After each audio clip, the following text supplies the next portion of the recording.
Welcome to the Veterinary Business Institute's annual expert panel webinar. It's a series that is tonight involving our veterinary business and team management expert panel. Efficient daily operations and strong team dynamics are essential for running a successful veterinary practice.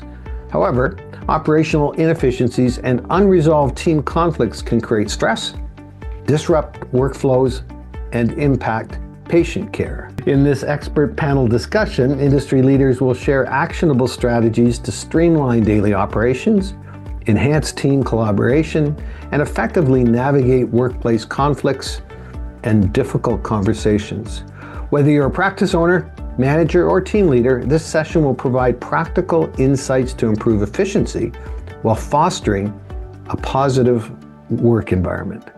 Joining me for this webinar is our expert panelists, Tiffany Gonzalvo and Dr. Lauren. It is awesome to have you both with us tonight. Thank you for being here.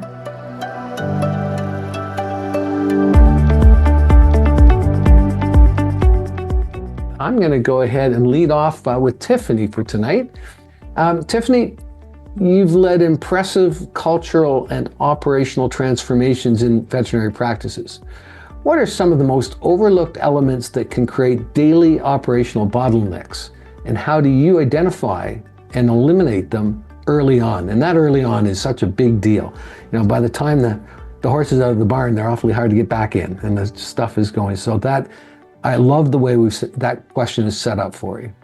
Yeah, I think it's a great question too. And something that you see in practice quite often is these little bottlenecks that become really big issues. I think one thing I've noticed is kind of if we zone out first is that teams that don't have a culture or they don't have a strong culture or they don't have a strong purpose that they know, they kind of work on their own agenda. So each team member might have their own personal agenda for what they want to accomplish for the day or what they want out of it. And they stop working as a team. And when you stop working as a team, I feel like that creates these bottlenecks. And so I would say if you feel it or you see repeated patterns of behavior that are just, these things keep coming back up, as a leader, I think you got to dive in and figure out, hey, is my culture broken? Is something going on with a certain team member that's just really breaking up that teamwork? So I think that's kind of that big picture part of it. And then like practically, you see bottlenoses like at the front desk when you're walking into a hospital and there's 3 people maybe greeting you. However, they're all answering the phone and nobody's there to actually like say hi to you or to know who is it. There's no prep before the appointment. And so I think role clarity can be something that's really needed. Checklist at the front desk, just easy, basic stuff. If you have 3 people at the front desk, I think you should have responsibilities for each one of those. Like they don't all need to be doing the email. They don't all need to be doing your pet desk or your reminder system or, you know, whatever other communications you have. If you identify what this station does, that kind of creates clarity. They can do it. They have a sense of accomplishment when they're done. Same thing for the other stations. What I noticed though, when you're in practice is that they're all 3 doing the same things. They're not communicating really well. And then there's inefficiencies there or bottlenoses that really impact the client experience. And so I think I would say very easy fix is create like, what are all the things that you do at the front desk? And then divvy them out and let the team be a part of that. So there's ownership in it and they feel good about it. So that's pretty simple. When it comes to communication, that's the other piece that I feel like is pretty broken. We live in these silos and some teams do a really good job of breaking down those barriers and others are really just don't. And so if you have some systems in place so you can track the patient kind of all the way through the practice from start to end, I think those are really great. I've seen practically people use simple systems like Slack, so they can say, hey, client's here, ready for check-in.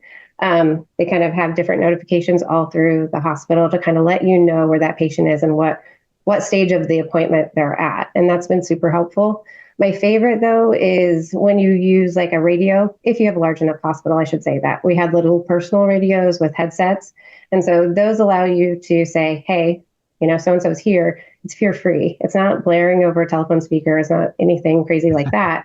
And so that helps when you're like, okay, patient's here. You kind of bring them in to the appointment. You go through the questions. You're able to kind of get some answers that way. And then really beautifully is when people use it for like prescription request. So think of it, you're in the appointment with the the client and the CSR and you're like, I need a refill of something, you can radio it, they can bring it to the exam room.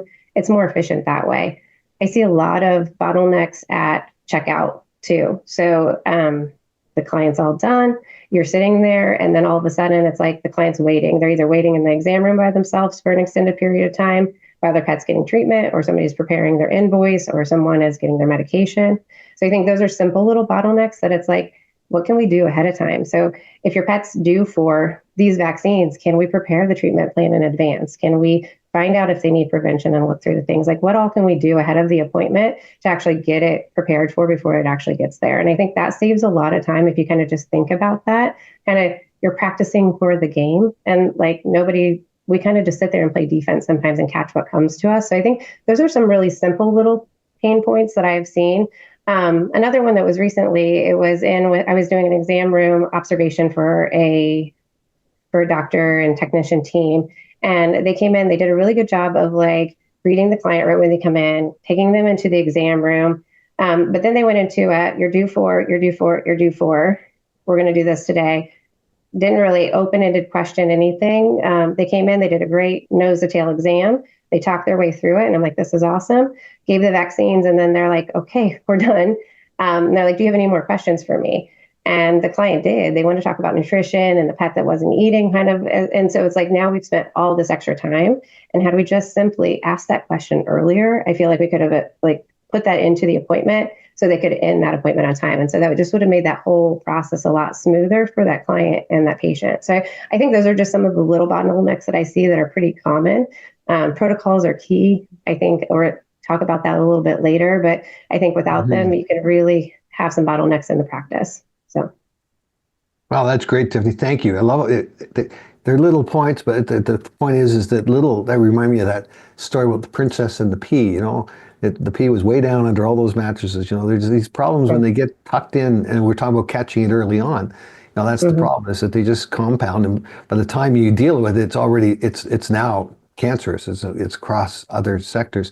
You brought up a thought. I haven't thought about this in a long time, but my original career was I was in the hotel business. I started out as a bellman in a hotel in the city.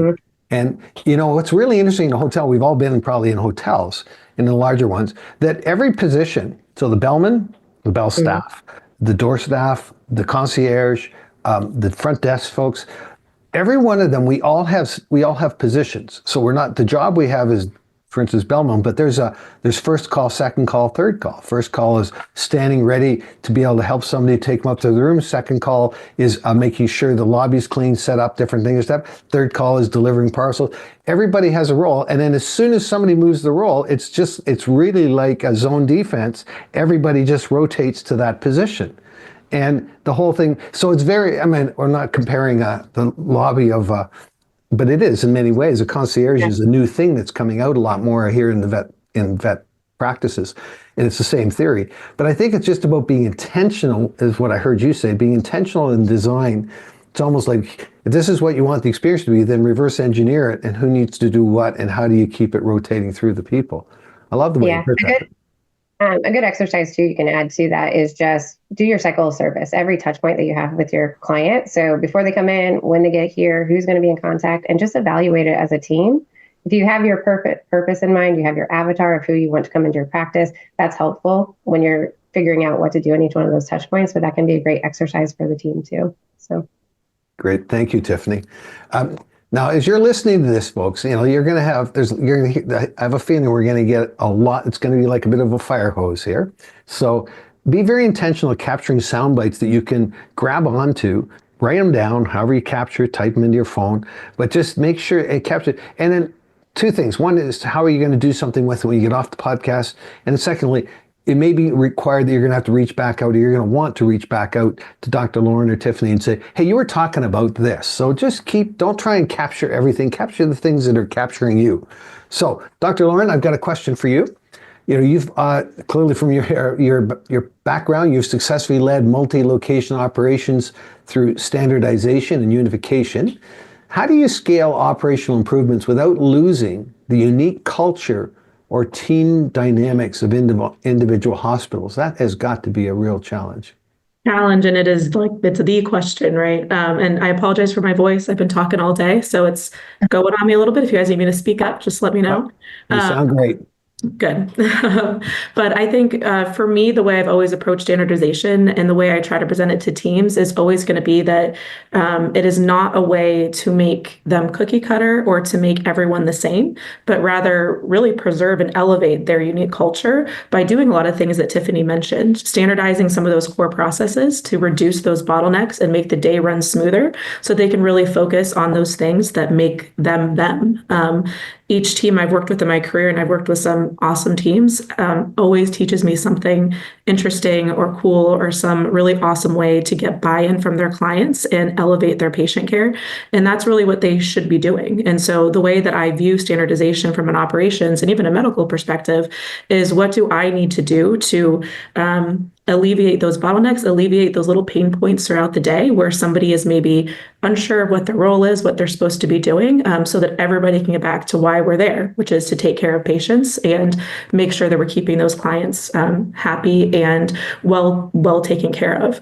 I think the other big part, when you start thinking about introducing some standardization, it can be very scary, obviously, especially in a role like mine, where sometimes we're dealing with someone who has literally built a clinic from the ground up. It is their baby. They are emotionally invested, and no one loves that clinic more than they do, and they have a lot of buy-in to what happens with it, obviously. And so it's really intentionally preserving a certain degree of hospital autonomy. So deciding ahead of time via really open and clear communication with structured meeting points with the players in the game, so leadership and the clinics themselves, the things that are going to be standardized, but equally, if not more important, the things that they get to keep autonomy over, so that they understand kind of what that end goal is, and how they can free up to kind of be their best and really provide that care. So those are the biggest ways that we do it. It really boils down to just those core processes that create that consistency and remove any of that uncertainty or inefficiencies in the workflow throughout the day. Loved Tiffany's suggestion about walkie-talkies. We use them like crazy across all of our locations. It is just the best way to do a quick touch point, again, assuming that the clinic is big enough. And then to echo her as well, with a lot of the standardization things, it's a great idea to kind of think through your process from pet in to pet out, and exactly what happens, how many touch points there are in that process, and also what you can do ahead of time. So we're also big proponents, or I'm a big proponent of intake forms that they get a couple days ahead, that they can fill out some things when they're not in the clinic, they're not stressed, there's not a dog barking at their cat, or they're hearing something in the clinic and distracting them, where they can take a moment and really gather their thoughts and write those down and get them to their clinical team so that we can then support them. Beautiful. Thank you, Dr. Lauren. Yeah, I was thinking, in our family, we grew up with hand puppets. And it was always a fun thing at the dinner table. But, just as we're thinking, when you're talking about looking at all the processes, what a great opportunity and such a unique imagine what it looks like, all the processes from the animal's perspective. Mm-hmm. And you have everybody participate in the concept of, no, you don't have to not make it professional, but how would you see it? How would you imagine how that bulldog's going to make it through here? And it suddenly personalizes the journey in a way that it's like editing. You can't edit from the start to the finish. You have to edit from the end to the front, or you miss half the words. And I think maybe it's just about shaking up how we do that a bit. You said something that's so important when you talk about people being able to reach out. It's okay to ask for help. Like, I don't know something, as opposed to you having, you can see somebody, that look in their eyes going like they're unsure. But the idea of, have you created a culture where it's okay not to be okay to ask for help and to reach out? And it just seems that this business in particular has we were talking about it before the webinar, such a beautiful empathetic framework to it. It just behooves us to be better at that, I guess. That's fair to say. Yeah, absolutely. Tiffany, a question for you. Standardized protocols can reduce conflict, but they can also feel rigid. Just talking a little bit about that. How do you coach teams to strike a balance between operational consistency and individual flexibility? Yeah, I think that's a great question. I love protocols. I think that one of the best ways is to kind of get the team to understand the protocol, what it is, why it's important. And that can be kind of a barrier that you break down with them. Because I think when they hear the word protocol, they think that that's the only way I can do that. And instead, it's guardrails. It's guardrails. And what I love to tell my doctors, because they seem to be very concerned about protocols and cookie cutter medicine, is that, hey, it's actually not. It allows you to know exactly how I'm setting your team up for you for success. And so if we create protocols, then they can educate and help support what you're going to do. If we don't create protocols, then they are just standing there hitching posts, waiting for direction from you for everything, which then goes back to those bottlenecks that we talked about in that first question. And so I think it's breaking down that definition. What is a protocol? Why is it important to our practice? And then how do we put it in place? And so some of the things that you can do is when you're creating these protocols is get your team involved. Like, where are we trying to go from start to finish with this process, and help them, create that definition of what that is. Wellness seems to be where we start at a lot of practices. So instead of having islands of doctors doing different recommendations, that can feel really inconsistent, a little icky to a client, especially if one recommends rabies at this stage, one recommends it at that stage. You get all of this inconsistency. So we want consistent, exceptional client experience is what I always like to strive for. And so that consistency comes from protocols, and that allows me to train those staff members. And so without them, I feel like it's really difficult, and I have a silly example, but I had a group of team members that couldn't decide what size needle they wanted. Some of them wanted one size needle for the vaccine syringes once they were kind of switched out, ones wanted others. And I was like, it's such a silly example, but I can't train my staff now, like, to prepare a vaccine for you guys, because we can't decide on this one little thing that now creates a bottleneck, and or you invalidate that person if you change out the needle because they think they've done something wrong. And so it's just one of those things that protocols can really help us create this consistent experience for the team member. They know what's expected of them. They can do it really well. And for the doctors, like, education can come in. They know what's going to be educated by the team members. So if they do want to deviate, that's okay, but they can explain the why to the team so that they understand they can get on board with that. And I think that's really important. The other thing is that with those protocols, if you find, like, allow that autonomy from the doctors to deviate, and then talk about it. Why did you deviate? Are you finding yourself deviating away from that protocol more than often than not? Then maybe we need to reassess the protocol altogether. And that's okay. Protocols shouldn't be rigid. They should just be helpful guidelines. And so I think once the team gets kind of wrapped around the idea of it, it's super important, and how it can be used in a really good way, then they get behind it.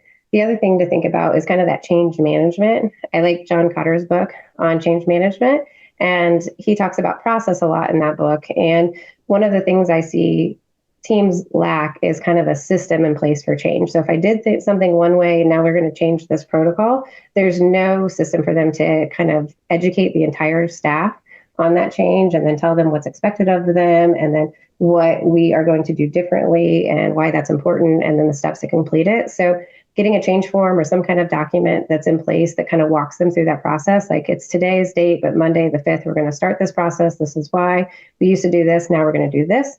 This is like the steps to complete that. Can be super simple, but again, very effective and clear communication for protocols. Thank you, Tiffany.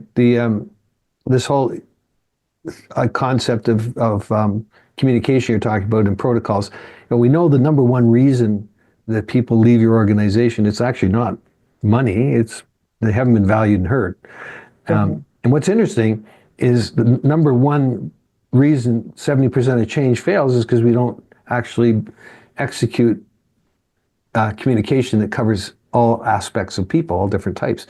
So it's exactly what you're talking about. And I was thinking, as you were saying that, I was thinking about that word protocol. It's not a word I used often, but the question I would ask myself would be, so in my organization, do protocols lead the people, or do people lead the protocols? And there's a balance there. I mean, you have to have systems. There's a science. You can't just have everybody doing whatever they want. But it's about, is there a communication platform that meets those both in their appropriate spaces? And I think that's kind of what I heard. I think it's and it's so difficult when everything is very science, everything is very structural, and it needs to be. I have the privilege of seeing doctor's notes on a regular basis, and wow. I have nothing but respect Dr. Lauren, for what you've done in training and education. It's amazing. And I can understand how it can so easily get caught up in protocols, but at the end of the day, there's still a human being at the other end of that line, sort of thing. And it's got to be tough sometimes. But Dr. Lauren, I'm going to come back to you now. I've got a question for you on KPIs. KPIs, I would imagine all of us are familiar. Just in case we're not, I always like to do a common denominator check. So KPIs are key performance indicators, is what that stands for. It's kind of the dashboard of information you use to track yourself on a daily, weekly, monthly, quarterly, annual basis. So Dr. Lauren, when KPIs reveal underperformance tied to team issues, how do you initiate corrective action in a way that encourages accountability without creating resentment? Oh, I'm glad you got that question. Yeah, accountability is one of my favorite words, so it's a good question. I think the first kind of big call out I always mention on this kind of topic is that, to me, it's very important to always approach underperformance really through a collaborative lens. I'm a firm believer that people don't show up every day hoping to do a bad job at work. Most people want to do really well, and if you're aware that there's some underperformance, I guarantee that they are even more acutely aware that something is up, and they probably don't feel too great about it. So they may already be in a bit of a defensive headspace, or you might be walking into a situation that's already a little bit more tense. So just keeping that in the back of your mind before even approaching the conversation, for me, is always step one. Step two for me is that I naturally tend towards data. I'm a data-driven person, but I think it's incredibly important to remember that data can certainly show you the what, but the only people that can really explain the why of what's happening are the people living it every day in the clinic. So that's going to be the team. And it's really approaching an open conversation with that curious mindset and not being confrontational about it, to understand that root cause more than anything. And what I have found with that approach is that more often than not, what can on paper look like maybe a lack of accountability is really more a gap in either clarity or training or maybe some form of support. So once you identify that kind of underlying driving factor, it's much easier to kind of create that path going forward, and really co-create it so that you can set those clear expectations, timelines, create those carved out touch points, communication touch points, and then make sure you show up to them. I know we're all busy, but that's going to be a huge driver of building that trust with the team, is that if you say you're going to show up to a touch point and give some feedback, you got to show up to it no matter how busy your schedule is. And I know that's tough. But at the end of the day, for me, that clarity and support is really just the key. And also really emphasizing, especially with a team that maybe isn't as comfortable with something like KPIs, you called it out, that we take it for granted in the business world, but most veterinarians aren't going to know what a KPI is unless you explain it to them, or they've been in the industry for quite some time. So making sure they really understand that, modeling that transparency and trust to build that foundation to have those kind of slight conflict conversations. And then just reminding everyone that accountability isn't blame, it's just ownership. And I think the best way to encourage that is modeling it. And so what have I done as a leader that I can be accountable to for perhaps not setting them up for perfect success, and then open that conversation for them to kind of give their feedback and then identify the things that maybe they feel like they could do better and have that healthy conversation moving forward versus a blame-based conversation. Yeah, and there it is right there. That the blame-based conversation is how where conflicts all start from, why didn't you make the coffee this morning? It was your turn. and it's so simple, but that's the kind of stuff that escalates. You said something that's really interesting, curiosity mindset. And always, when we were kids, 5 or 6 years old, if any at-home parent will agree with this statistic that the children ask over 300 questions a day. I averaged about 500, I think my mother told me. But the reality is by the time you're 12 years old, you're down to 14 questions. Like, our culture strips out capacity. So we have to be very intentional inserting it back in. And we talk a lot about in our coaching, we talk about what we call unconditional curiosity. So curiosity without opinion, expectation, and judgment, starting with myself. Yeah. And it's this idea of just looking at it differently. And it means that you have to look at what's coming at you, that whatever somebody's saying is not really, it's not meant to necessarily be an opposing view. It's just their current expression for a cry for help most of the time. And It's just the idea of just sitting back a bit, but it starts with the leadership. It starts with Lauren, like yourself, as you're describing that. You're setting the example. You're setting a tone in your culture that people want to. Mark Twain said, he says, if you think you're a leader, every once in a while you should look behind and see if anybody's following. And it's a great indicator that if you think you're leading great, but you're finding a lot of division in these kind of areas, then maybe you need to rethink how you're leading, what the example is that you're leading by. So yeah. Yeah. The question I have next up is for you, Tiffany. I love this phrase, a certified compassion fatigue professional. I just love that. I like, and the fear-free side of things in the vet side, that is just, I actually have introduced the concept of fear-free in businesses. But as a certified compassion fatigue professional, how do you help team leaders recognize and manage emotional burnout? And I know that's a big deal. That's a big deal in this industry, while still holding their teams accountable to high performance standard. And there's kind of the crux is, where's the tipping point and what? Yeah. Yeah, it's a tough area. I think the education is key though, like bringing some awareness to the team about the difference between compassion fatigue and burnout. Burnout became this like buzzword for a while.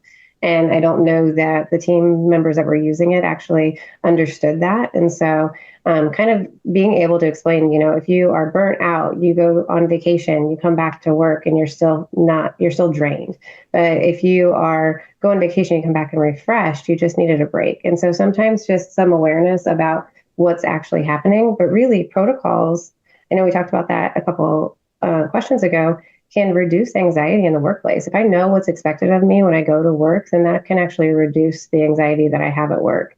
And they get to know your team. I mean, if you get to know the team and what they need, I think that can go a really, really long way with figuring out, this person needs a little bit of a break. This person needs me to chat with them every day to reduce them. I know this person might need something a little bit different from me, and being that flexible leader that can kind of adapt to their team members can be helpful as well. I think there's just a lot of it stems from lack of awareness, lack of those one-on-ones or consistent one-on-ones. We were talking about your schedule being so full. Yeah, they're really full. And adding in these one-on-ones with 25 team members, like you have to have a schedule in place. You have to put those on your calendar. You have to make them impactful, and you have to show up to them, and you can't keep rescheduling them because you got busy. So like some of those just show that you don't care. And that's not really the case, but that's how that team member can feel. Another thing that we do at Encore, which is really cool, is we have a CSAL program. So it's Compassion Satisfaction Accreditation for the workplace. And what that is basically education for the leadership in the hospital. So the medical director and the practice manager, they get to know lots about just compassion fatigue, how to bring awareness to their practice. They'll go through a very big series of different things. It also has a workplace satisfaction survey in there. And so the cool thing with that is at the end of the program, they have had lunch and learns with the staff. They've done some educational pieces. They have more tools in their toolbox on how to deal with these things and when to step in, when to intervene, and what to offer, which can be really, really important too, is just knowing when to offer EAP or when to figure out what this team member needs. So bringing awareness to practice leaders so they can handle those difficult things very well can be super important. The EWS survey, so that employee workplace satisfaction survey that we would send out at the end of the program too, allows us a touch point on their team in an anonymous fashion that we can aggregate information and give that back to the practice leaders so then they can do things with that will be impactful to their team and their practice. So all of that is pretty, if you don't have the CSAL accreditation, I'd say education, protocols, and get in touch with your team. If you do have it, it has a lot of the tools in there for you. So it's very helpful.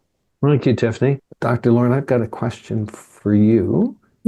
And the question is, in your experience overseeing mergers and acquisitions, what are some key tactics for proactively managing team conflict during times of transition and organizational change? Well, that's one of my favorite topics. Yeah. Well, it's fun stuff. You set me up well for it because you just called it out.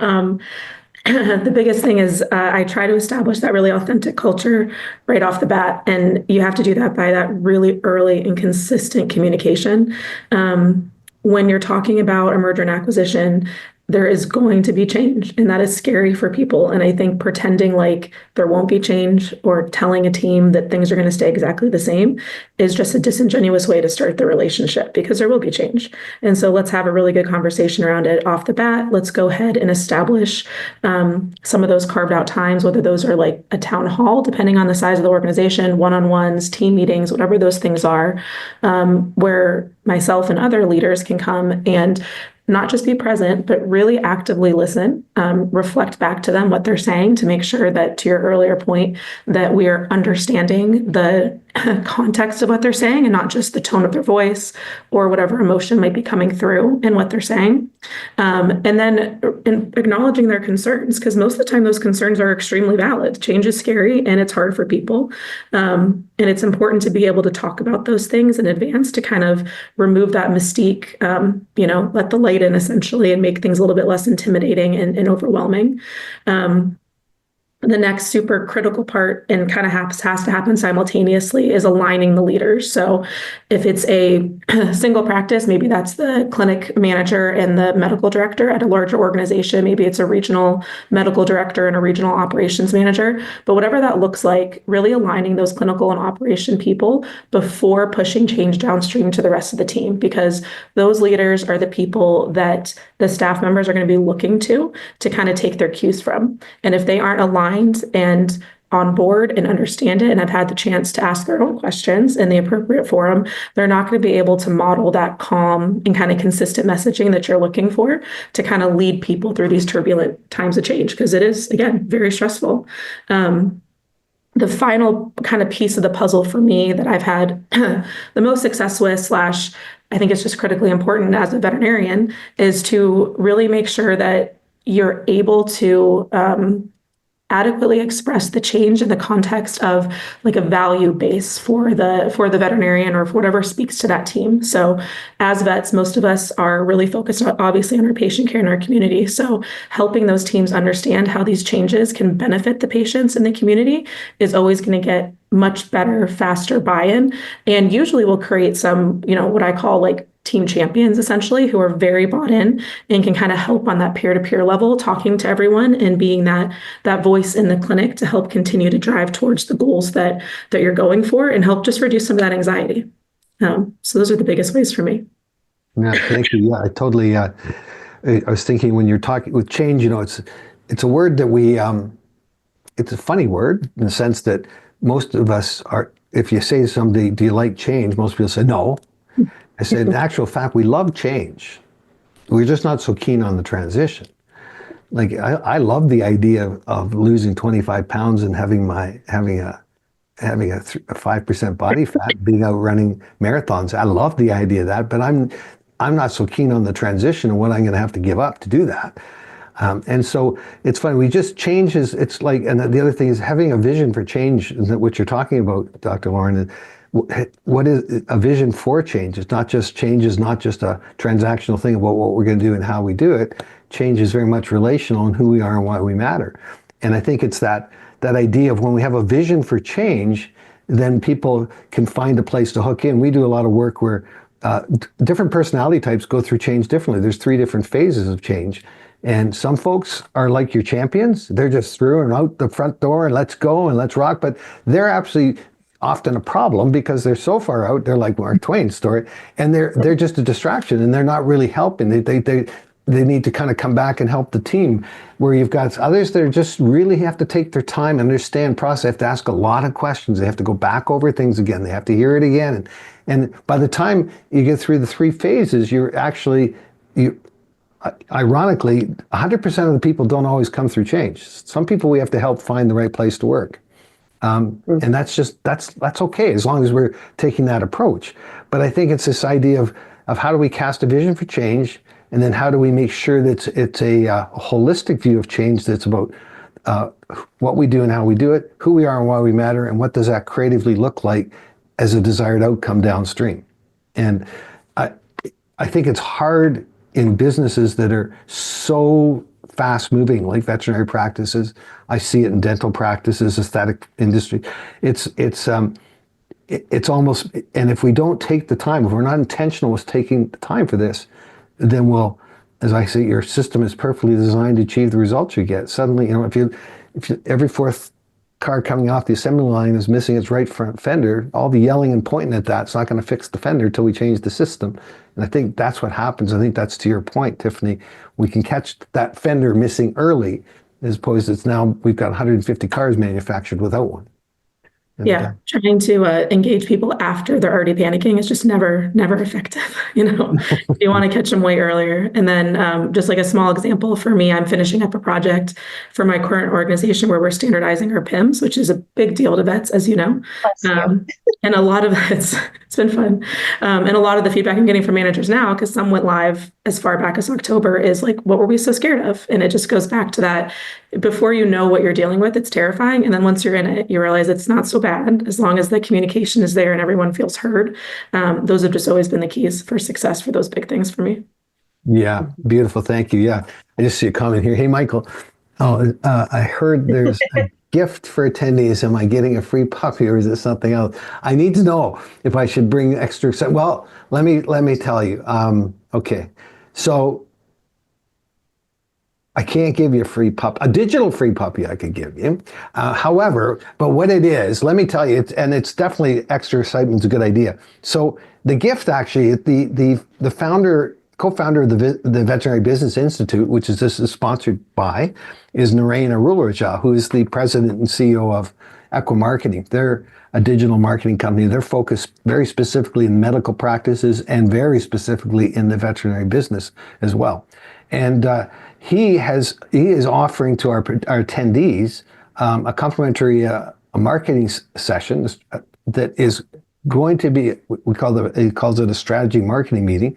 The idea of bringing his director of marketing to spend about 6 hours researching your platform and then spending an hour with you to kind of go over and just see what that looks like.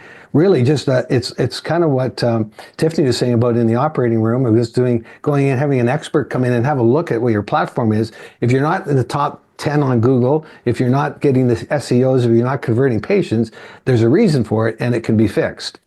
So it's going to be about that. I'm going to get Brooklyn, our podcast manager. Can you just put the link up to that just to answer that question? And Brooklyn, if you have any coupons that can give to a pet store, we can give a free puppy away. That'd be great too. But I don't think we do. So thank you for the question. I really appreciate that. And let me go back to our questions. Tiffany, I got a question for you. From your time leading hospital growth and coaching across multiple platforms, what have you found to be the most effective strategy to approach tough conversations that involve both performance issues and emotional sensitivity? Now, I'm going to have you unpack what you mean by tough conversations first, so we have a baseline for everybody on that. But effective strategy to approach tough conversations that involve both performance issues and emotional sensitivity. Sure. Yeah. So I think tough conversations, you can break them down into two parts, right? It's either they are doing a task wrong and they need some kind of training or education around what's going on, protocol being done wrong, or actually doing a task incorrectly. And so I kind of break down those tough questions. Is it a training opportunity for the team member, or are they a culture fit problem, emotional issue? And so you can kind of run them through that. Both of them are going to have coaching conversations as an outcome, or some kind of performance conversation where you sit down with them one-on-one and kind of give feedback on their performance, and sticking to action. So you don't want to attack the person. And so if you kind of set those clear expectations of what you're looking for, and or offer training if needed, or what value is broken that they need to follow, and set those clear expectations either way, and then follow up on performance, that's a great way to kind of start that whole process. A couple of things that I've learned, though, if I'm super emotional myself, take 24 hours before I actually have the conversation, or it's not great. I can remember, if I think back, I'm so embarrassed about like early on in my career, how I handled difficult conversations, because I would go in hot and then it was horrible. And I was trying to win the battle with the employee and not change their behavior to make it better for the team. And so I think kind of learning from that and adapting what's good. I don't know that any difficult conversation is actually like, ooh, some people maybe are really excited about them, but I do see when you look at the big picture of the impact of not having the coaching conversation, and then that can really get you the energy to go into that conversation really well. And sometimes people need to gear up for that. It's like, what is the impact this is having on my entire team by not addressing it? And then on the other side of it, I'm a big believer in personality tests, and I like the DISC model a lot. And so understanding your team, whether you use predictive index or you use DISC or strength finders or any of those tools, they're all great, but they kind of give you a way to go at the conversation. So if I have somebody that's really reflective and I go at them right away, they might need time to process. So I might be able to allow them the time by saying, hey, we're going to have a conversation about this. However, if I do that to somebody else, that could really get them overly excited because now they're worried and thinking about it forever. So knowing where their starting points can help you have a really solid conversation with somebody on the other side of that. So I think that kind of helps. A follow through is really important. Again, putting it on your calendar, making sure that if you said, here's a training, here's the expectations, this is what I need, and you don't follow up, you're kind of telling them that it doesn't really matter. And I think if you are in the conversation and you notice that they've shut down, you can shut down the conversation and say, hey, I can sense that you're not hearing what I'm saying. You might be emotional. Do you want to, come back and talk to me when you've calmed down, or maybe not say calm down, but when you've had time to reflect on the situation?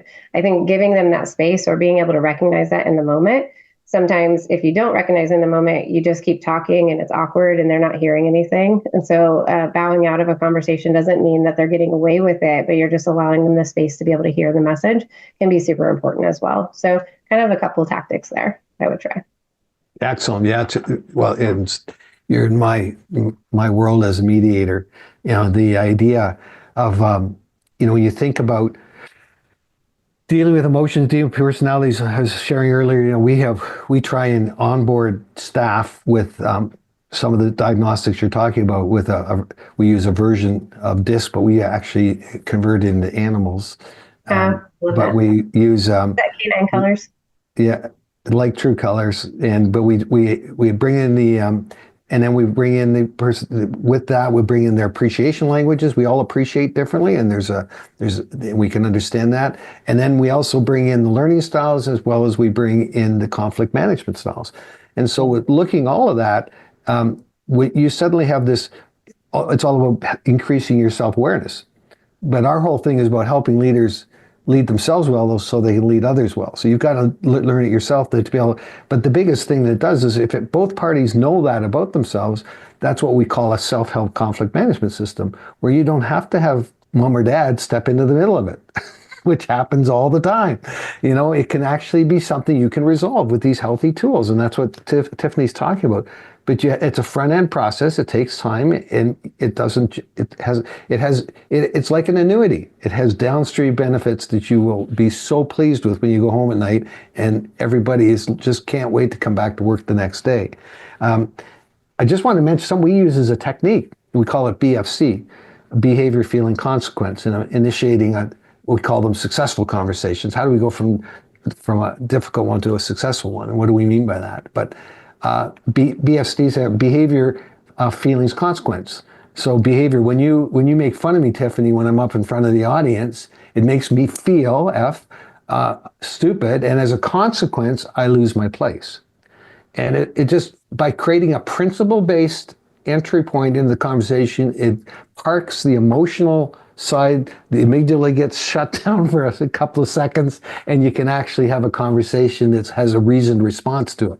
And so it's but it's about everything we're saying, though. It's about being intentional, taking action to all of our point before you've got a volcano erupting in the backyard.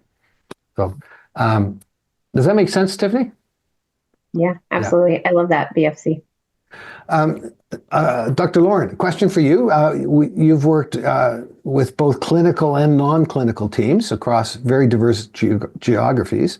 What communication strategies do you use to maintain alignment and resolve disagreements, especially in high pressure or decentralized environments. And that is such a big deal today with Zoom and online and not in the office. 55% of how we communicated was by what we saw in a person, and half of that, most of that's stripped out because we don't see people in the same context as we used to. Yeah, it's a whole new world of really intentional relationship building. Excuse me. And this question is great because it's really the challenge of leading a larger organization, to the question's point, being decentralized.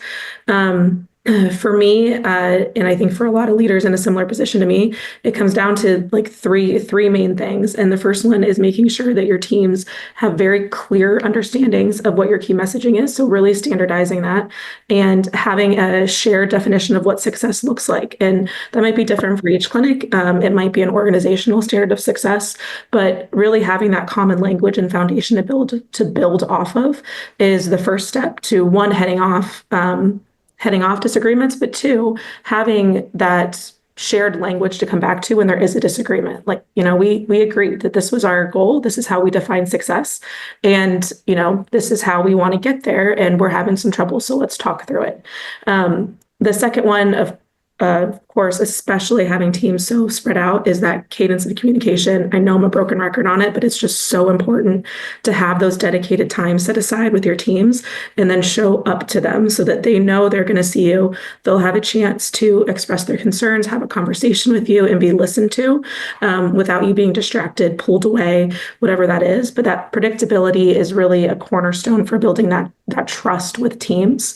And that's kind of that third building block for me, which is making that connection, and it's showing up on those virtual calls in person as much as you can. It's not always possible. Sometimes the org is so big and you're only one person, you can't always be there.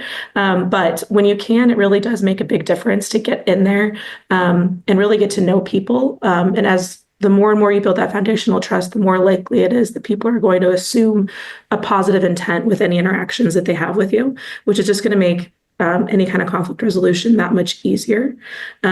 And then the last thing that I really focus on always is making sure that we're keeping those cross-functional huddles, those lines of communication open. So we have operations really clearly communicating with our medical teams in whatever format that looks like, to again, just not fall into that trap of being siloed with the operations team, just laser focused on KPIs, and the medical team feeling like they're the only ones that care about the animals.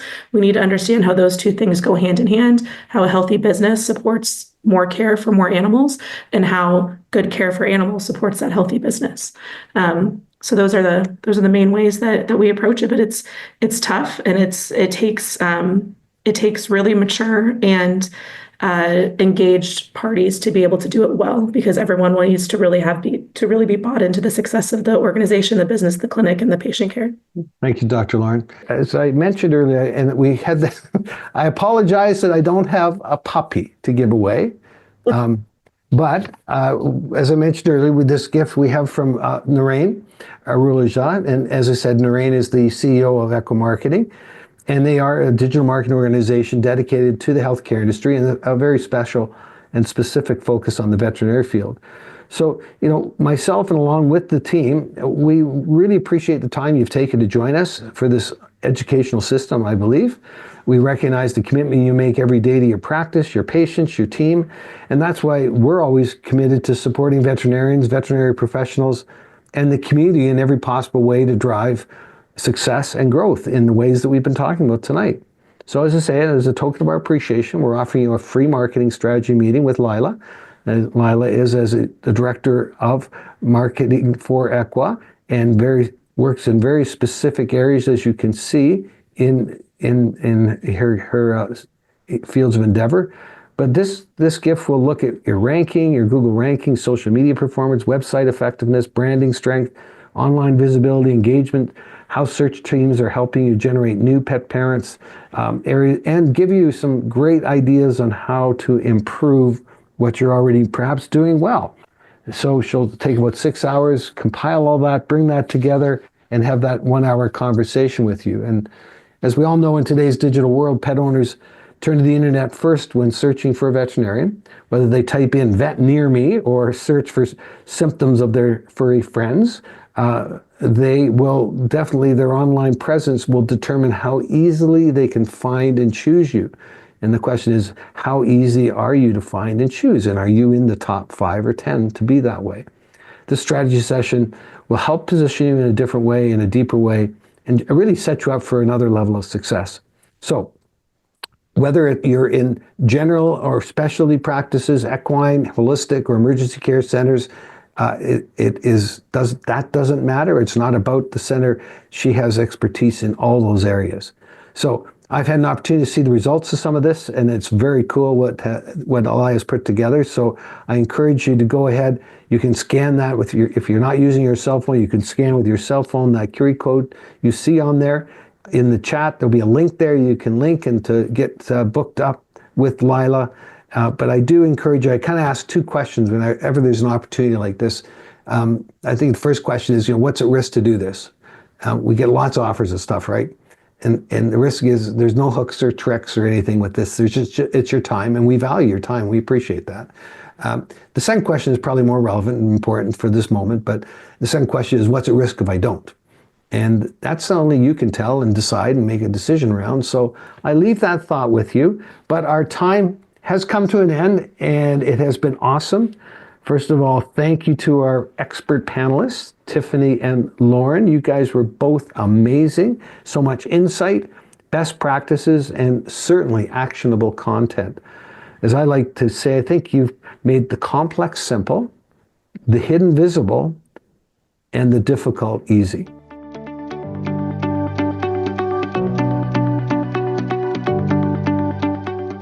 Thank you to all our attendees for the privilege of your time and your participation. Thank you for the questions. Thank you for the puppy. Without you, we don't grow together, and by doing it together, we don't get to set each other up for success.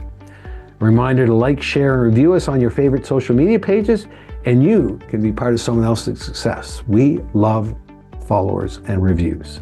So until next time, and on behalf of Tiffany and Dr. Lauren, keep striving for excellence and making a positive impact in the lives of your patients and pet parents. Mike Walker, till next time, thank you.